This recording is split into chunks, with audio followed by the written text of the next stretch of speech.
LDFിന്റെ നെടുങ്കോട്ടകൾ പിളർന്ന തെരഞ്ഞെടുപ്പ് ഫലത്തിന് പിന്നാലെ CPM CPI നേതൃയോഗങ്ങൾ തുടങ്ങി. പ്രതിപക്ഷ നേതൃസ്ഥാനത്തേക്ക് പിണറായി വിജയൻ വരുമോ എന്ന കാര്യത്തിൽ സംസ്ഥാന സെക്രട്ടേറിയറ്റിൽ പ്രാഥമിക ചർച്ചകൾ നടക്കും. MV ഗോവിന്ദനും പിണറായി വിജയനുമെതിരെ യോഗത്തിൽ വിമർശനം ഉയരാൻ സാധ്യതയുണ്ട്. സിറ്റിംഗ് സീറ്റുകൾ നഷ്ടമായത് സ്ഥാനാർത്ഥി നിർണയത്തിലെ പാളിച്ചയാണെന്ന വിമർശനം CPI അണികൾ ഉയർത്തിയിട്ടുമുണ്ട്. തെരഞ്ഞെടുപ്പ് പരാജയം വിശദമായി പരിശോധിക്കുമെന്ന് CPI സംസ്ഥാന സെക്രട്ടറി ബിനോയ് വിശ്വം. ഇത്തരമൊരു പരാജയം പ്രതീക്ഷിച്ചില്ല. BJP 3 വിജയിച്ചത് വലിയ വിപത്താണ്. തെറ്റിദ്ധരുത്തി മുന്നോട്ട് പോകുമെന്നും ബിനോയ് വിശ്വം പറഞ്ഞു. എല്ലാ സീറ്റുകളിലെയും ഫലം പരിശോധിക്കും. ഞങ്ങളെല്ലാം പ്രതീക്ഷയ്ക്ക് അതീതമായിട്ടുള്ളൊരു ഫലം ഉണ്ടായിരിക്കുന്നത്. അപ്പോൾ അതേപ്പറ്റി ഗൗരവമായി പഠിക്കേണ്ടതുണ്ട്. എല്ലാ തലങ്ങളിലും പഠിക്കണം. അതിനുവേണ്ടിയുള്ള ഒന്നാം സ്റ്റെപ്പാണ് ഇപ്പോൾ പാർട്ടി കമ്മിറ്റി വിടാൻ പോവുകയാണ്. തുടർന്ന് എല്ലാ ജില്ലകളിലും പാർട്ടി കൂടും.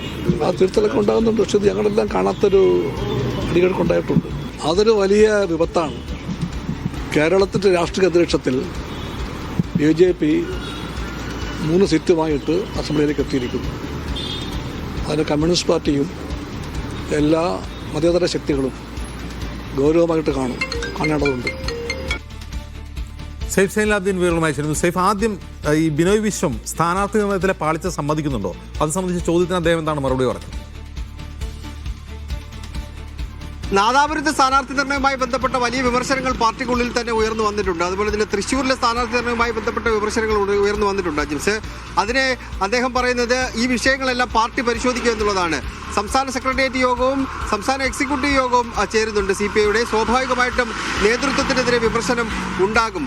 കാരണം കഴിഞ്ഞ തവണ 17 സീറ്റ് കിട്ടിയതാണ്. ഇത്തവണ അത് ഇടതുമുന്നണിക്ക് ആകെ സീറ്റുകൾ നഷ്ടപ്പെട്ടപ്പോൾ CPIക്ക് സമാനമായ രീതിയിൽ സീറ്റ് നഷ്ടപ്പെട്ടു എന്ന നിസ്സാരവൽക്കരിക്കാൻ വേണ്ടിയാണ് CPI ശ്രമിക്കുന്നത്. പക്ഷേ നേതൃത്വത്തിനെതിരെ കടുത്ത വിമർശനങ്ങൾ യോഗത്തിൽ ഉണ്ടാകുമെന്ന കാര്യത്തിൽ സംശയമില്ല. അത് സ്ഥാനാർത്ഥി നിർണയവുമായി ബന്ധപ്പെട്ട വിഷയത്തിൽ തന്നെയാണ് ആ വിമർശനങ്ങൾ ഉയർന്നു വരാൻ പോകുന്നത്.